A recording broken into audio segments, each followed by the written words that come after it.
Thanks to the amazing folks over at Ameda City through the Predecessor Creators Guild, I've been given an opportunity to take a first look at Predecessor's upcoming patch, patch 1.4. This patch is absolutely massive and has some changes for every single hero in the game.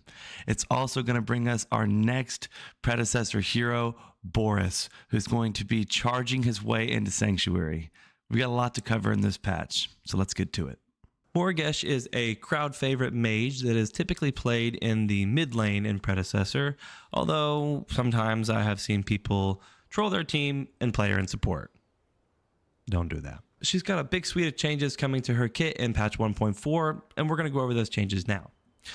Her passive is called Pestilence, and now this ability cannot be cleansed. Those of you who have played Morigesh before know that the way that her ultimate works is that she's able to cast it long after the fight for anyone that she's recently damaged. In past patches, people would be able to cleanse away that damage that's ticking on them from this passive Pestilence. Now, you cannot cleanse that. This ability can stack up to 3 times, dealing additional damage when it does stack. The scaling has come down a little bit, but the base damage has gone up a little bit. They've also given her some extra damage per level to monsters and an additional base damage to monsters. The next ability change is to her basic attack, Fetid Dagger. This now refreshes the passive whenever she damages someone with it. Her primary ability, Hive, has seen a couple of adjustments as well.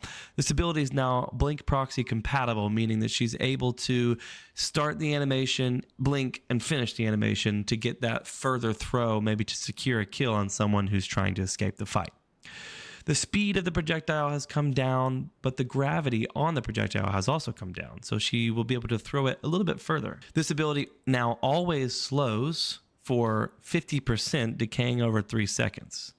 They've reduced the base damage and they've increased the cooldown. But I think given the guaranteed slow and the further throw, this is a worth it change.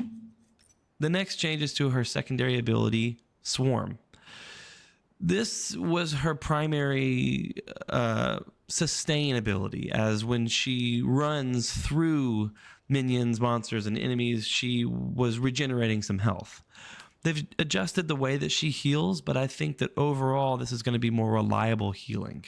So essentially she gains 50% decaying movement speed, 20% damage reduction, and when she passes through enemy targets, she deals damage and restores health equal to 0.4% of the pre-mitigated damage dealt.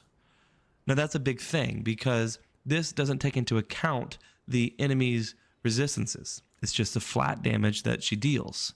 So she will receive more healing than she did in previous patches. The next change is to her alternate ability, Mark. This ability now heals her and can hit more than heroes, which will benefit her heal.